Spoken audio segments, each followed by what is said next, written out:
Merci à vous, merci pour cette introduction. Merci à tous de nous avoir rejoints pour cette discussion, pour parler d'un sujet qui nous tient à cœur. Effectivement, aujourd'hui, on est sur un salon où on parle beaucoup de technologie, on parle beaucoup de process, on parle beaucoup de normes, mais il y a une dépendance qui reste capitale et qui est tout ce qui est les hommes et les humains qui mettent toutes ces stratégies et toute cette technologie en œuvre. Donc on va parler aujourd'hui de ces dépendances humaines. Alors, quelques mots de présentation d'abord. Donc, je suis Nicolas Hertz, je suis le VP Sales France de Global Knowledge. Global Knowledge, c'est une entité du groupe Skillsoft qui fait de la formation. On fait de la formation essentiellement dans le domaine IT, en mettant des vrais étudiants dans des vraies salles avec des vrais profs, que ce soit en physique, que ce soit en virtuel. On forme sur l'IT, mais on a aussi une forte composante dans la cybersécurité. On est un partenaire principal d'un certain nombre de sociétés. On travaille également avec Atlas, avec lequel on a développé des programmes, et on va y revenir un petit peu plus tard. Béchir, je te laisse te présenter. Merci Nicolas, bonjour à toutes et à tous. Béchir Sebaï, je suis le CEO de ACG Cybersecurity. On est une société pure player en cyber, on est partenaire de Global Knowledge sur les formations cyber et surtout sur les deux parcours qu'on va vous présenter plus tard. Merci Béchir. Alors, on va rentrer tout de suite dans le vif du sujet avec un constat qui est ce que nous reportent absolument toutes les études et les acteurs du secteur. D'abord, ce sont les événements ANSSI qui sont définis et comptabilisés par cette entité. Il y en avait 4386 en 2024, c'est une augmentation de 15% par rapport à 2023. On n'a pas encore les chiffres 2025, mais on sait qu'a priori, ils sont à la hausse. On a une deuxième donnée qui est que 70% des répondants du Césine 2026 estiment ne pas disposer, tout simplement ne trouvent pas les bonnes personnes quand ils cherchent à recruter, ils n'arrivent pas à trouver les ressources humaines et financières suffisantes. Donc il y a un réel sujet, il y a un réel problème de recrutement, il y a un réel problème d'identification des talents. Et puis surtout, 88% des répondants ISC2 2025 ont eu au moins une conséquence significative qui ont été liées à un moment, à un manque de compétences. Donc soyons clairs, c'est un moment, un incident de sécurité, un problème de cybersécurité pour lesquels les équipes qui étaient en poste n'ont pas su faire face ou apporter une réponse correctement appropriée ou dimensionnée par rapport aux événements qu'elles étaient en train de vivre. Et ça se traduit immédiatement par des pertes d'exploitation, des pertes financières, des impacts au niveau des équipes et du business. Donc ça, c'est un constat. Et en fait, on s'aperçoit qu'on peut externaliser beaucoup de choses. On peut externaliser des services, on peut externaliser une surveillance, on peut externaliser de la technologie, mais on ne peut pas externaliser la responsabilité de décider. Il y a des compétences qui doivent rester fondamentalement des compétences internes, des processus de décision, des évaluations, qu'est-ce qui est important pour votre entreprise. Et ça, il n'y a que l'équipe dirigeante, les gens qui sont aux commandes et qui sont directement concernés qui peuvent intervenir dessus et qui peuvent fixer des priorités, décider de ce qui est important ou pas. Et en fait, cette dilution des responsabilités, amène à un certain nombre de dépendances. Et c'est ce qu'on a appelé la dépendance invisible. Toutes les entreprises aujourd'hui, notamment les entreprises de la tech ou tout ce qui est service IT, mais même au-delà, ont aujourd'hui des dépendances. Donc elles vont investir dans de la technologie, elles vont investir dans des éditeurs, des relations avec les grands vendors, elles investissent dans le cloud. Elles externalisent ici beaucoup dans le cloud avec de la data. Elles externalisent avec des prestataires tiers ou travaillent avec elles. Mais au centre de tout ça, il y a besoin d'avoir un chef d'orchestre. Quelqu'un qui donne de la cohérence à tout ce mouvement, qui donne une cohérence et qui donne, pas une harmonie, mais oui, une direction, un cap à suivre et qui sait fixer des priorités. Et ça, c'est ce qu'on appelle à nouveau cette compétence et cette vision d'ensemble. Et tant qu'on ne maîtrise pas toutes ces dépendances, toutes les autres dépendances vont rester subies. Vous allez subir la politique d'un vendor, vous allez subir la politique d'un prestataire. C'est à vous et c'est aux entreprises de donner cette cohérence et de dire ce qui est important et de savoir où dresser la ligne rouge entre ce qu'elles sont prêtes à accepter ou pas. Donc voilà, tout ça pour dire qu'un service, ça peut s'externaliser. Une politique de cybersécurité, on peut être tenté de l'externaliser. On va voir que ce n'est pas forcément souhaitable. Mais la décision doit rester quelque chose de fondamentalement interne. La supervision, 24 heures sur 24, H24, 7 jours sur 7, les alertes automatisées, les reportings mensuels, etc. Sur le papier, tout est très bien. On a le sentiment d'avoir construit une barrière et un mur de protection. La réalité du terrain, c'est qu'on a besoin toujours de garder ses compétences, un minimum de compétences internes pour décider de ce qui est important, pour prioriser, pour détecter les incidents, challenger les prestataires, les vendeurs, les partenaires technologiques, tous ceux avec tout l'écosystème avec lequel on travaille. Et finalement, cette responsabilité ultime de décision, c'est quelque chose qui doit rester fondamentalement au sein de l'entreprise. Voilà, donc pour cela, on vous propose une approche avec une identification et une vision sur comment procéder. Et Béchir, je te laisse la parole. Merci Nicolas. Donc on arrive à un constat clair. Aujourd'hui, comme vous le savez, les sociétés ils ont opté pour un choix d'externaliser et d'avoir donc la technologie, mais surtout un point qui est très important, il faut avoir la compétence en interne, que ce soit sur deux aspects qui sont indispensables. La partie opération, tout ce qui est capacité technique, c'est bien d'avoir les outils, c'est bien d'avoir le SOC, mais derrière, il faut bien évidemment avoir les compétences nécessaires pour bien piloter tout ce qui est SOC au niveau CERT, CSIRT, notamment sur la partie pilotage de gestion de crise, cyber, gestion des incidents, tout ce qui est investigation notamment, et surtout la qualification des alertes. Le deuxième volet, le deuxième pilier qui est indispensable aussi, notamment sur la capacité décisionnelle, c'est la partie pilotage, toute la partie GRC, c'est la partie gouvernance, risque, conformité, notamment sur la partie prise de décision, sur la partie conduite de feuille de route, sur la partie pilotage d'un programme cyber, que ce soit sur la partie conformité avec la rentrée en vigueur NIS 2 qui a été transposée récemment le 17 mars par l'ANSSI.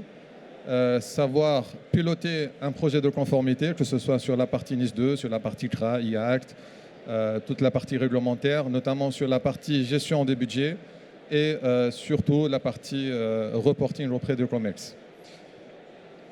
Alors, on a 6 capacités internes non négociables, donc on peut dire que c'est le minimum d'avoir au sein de l'entreprise pour pouvoir gérer la cybersécurité d'une manière optimale au sein des sociétés.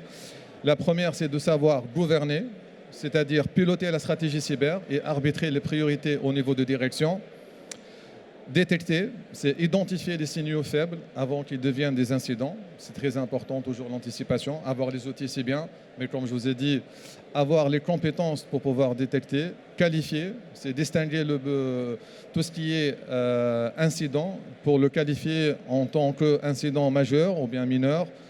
Détecter donc tout ce qui est incident. Piloter les tiers. Aujourd'hui, avec NIS 2, avec la réglementation, on est obligé de superviser nos tiers, d'avoir une maîtrise sur nos tiers, avoir un écosystème souverain notamment, savoir aussi réagir, donc activer une réponse coordonnée, rapide et maîtrisée sous pression. Ça nécessite des compétences précises pour pouvoir donc gérer les situations de crise cyber et notamment sur la partie documentaire, c'est très important. Parfois, on néglige la partie documentaire, tout ce qui est procédure, tout ce qui est document en cas de crise. Donc, il faut être préparé, il faut savoir qu'est-ce qu'il faut faire. Donc, c'est très important de pouvoir avoir la partie documentaire et d'ailleurs toute la partie réglementaire, que ce soit NIS 2, DORA et 27001 et autres, donc exige la partie documentaire. Donc, comme il a présenté tout à l'heure Nicolas, donc il y a un vrai sujet aujourd'hui. Comme vous le savez, on a besoin des compétences. Pour cela, on a une solution. Donc, on a conçu avec notre partenaire Global Knowledge Leader sur la partie formation, avec l'expertise notamment de ACG Cybersecurity sur la partie terrain. Donc, on a conçu 2 parcours. Le premier pour faire face à la problématique de pilotage, tout ce qui est gouvernance, c'est le parcours PASI, piloter et animer la sécurité informatique. Donc, durant ce parcours qui dure 31 jours, financé par l'Opco Atlas, pour les adhérents de Opco Atlas. Donc là, on va notamment donc, maîtriser les compétences indispensables pour pouvoir piloter et gouverner. tout ce qui est gouvernance et conformité. Donc, on va parcourir donc, tout ce qui est normes ISO 27001, ISO 27005, savoir aussi piloter la conformité NIS 2, DORA, notamment sur la partie CRA, IA Act, pour ceux qui sont concernés. La partie gestion des risques, il reste un sujet indispensable, donc qu'on parle souvent, mais c'est un pilier, donc il faut savoir comment gérer les risques. Donc ça va être abordé durant le cursus et notamment sur la partie gestion de crise. Dans toute la formation, vous allez maîtriser la partie pilotage. Le deuxième parcours, c'est DTSI, c'est plus technique. C'est un parcours sur 23 jours. C'est orienté plus sur la partie SOC, CERT, CSIRT. Là, on parle des compétences techniques, purement techniques, bien sûr avec des mises en situation. Donc, on a conçu des parcours avec une approche innovante, c'est learning by doing.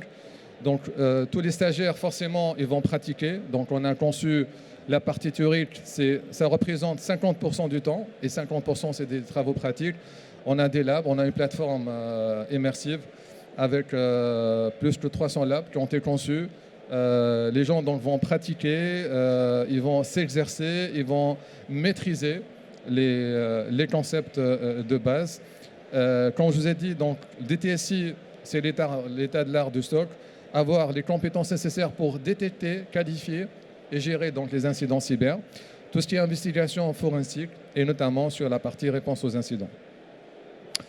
Voilà, donc comme on dit, la compétence, c'est la pratique. Pour cela, donc, on a conçu 2 parcours. C'est vraiment que de la pratique. Donc, durant toute la formation, donc, les stagiaires vont pratiquer. Certes, ils vont maîtriser la partie théorique, les concepts de base, mais par la suite, ils vont se plonger sur la pratique, refaire et travailler, s'exercer sur des labs, sur des cas pratiques. Donc, on a conçu une plateforme qui héberge à ce jour plus que 300 labs, des mises en situation, des exercices de gestion de crise, etc. Donc, c'est une approche qui est un peu innovante. Donc, on a essayé d'innover. On a essayé de mettre en mise en situation, vu notre expertise, vu aussi que nous disposons de notre propre SOC qui est souverain basé au campus cyber. Nous sommes aussi certifiés PASI avec des formateurs, pas que des formateurs, mais plutôt avec une autre approche. Ce sont des experts de terrain qui aiment transmettre le savoir, qui aiment partager et présenter donc un retour d'expérience de terrain. C'est ça qui fait la force aujourd'hui. Et on est ravis de former à ce jour plus que 70 personnes. Et voilà, donc si vous voulez avoir plus d'informations, on en parlera plus tard dans notre stand sur le A5. Voilà, maintenant je laisse Nicolas conclure. Oui, merci Béchir pour cette présentation. C'est effectivement, vous l'avez compris, c'est des formations qui sont extrêmement pratiques, qui font de vous des vrais spécialistes et qui vous permettent, lorsque vous en sortez, d'être directement opérationnel et de répondre aux besoins des entreprises. Ça vous permet de répondre à ces questions. Aujourd'hui, de qui dépend-on réellement pour décider aujourd'hui en cas de crise? On espère pouvoir vous outiller, vous donner les bonnes réponses pour pouvoir apporter les réponses dans ces situations un peu critiques. C'est justement quel rôle critique aujourd'hui sont trop fragiles ou trop concentrés dans votre organisation et qui mériteraient d'être améliorés ou d'être renforcés. Et puis finalement, si vous deviez passer à l'action, quel serait le premier parcours de montée en compétences que vous voudriez lancer? Est-ce que ce sont les gens, les techniciens, les experts qui vont être directement opérationnels pour répondre à un incident de sécurité ou au contraire ceux qui vont prendre le recul pour mettre en place cette stratégie et pour donner une harmonie. Donc vraiment n'hésitez pas, on est à votre disposition, on est présent sur le stand A5.1, vous partez en diagonale dans cette direction, vous tomberez sur nous. On en est à notre 6e ou notre 7e promo de formation combinée, plus de 70 personnes déjà qui ont été formées, des experts qui sont ravis, un taux de satisfaction qui est très pratique. Encore une fois, ce sont des formations qui sont, si votre société est dans l'IT et membre de l'OPCO Atlas, qui sont prises en charge et qui sont financées. Donc voilà, on est à votre disposition pour répondre à vos questions. N'hésitez pas à scanner le QR code pour avoir toutes les informations, les détails et à venir vous rencontrer pour qu'on puisse vous donner plus de détails sur ces formations. On a des rentrées, enfin des débuts de formation chaque mois quasiment. On a également des summer camps pour ceux qui ont besoin d'une formation condensée ou raccourcie et d'être opérationnels le 1er septembre à leur retour de vacances. Donc on espère vous y voir nombreux, vous former et vous aider ainsi à répondre aux préoccupations de compétences qui peuvent exister dans vos organisations. Merci pour votre attention et s'il y a des questions, n'hésitez pas, on est là pour y répondre.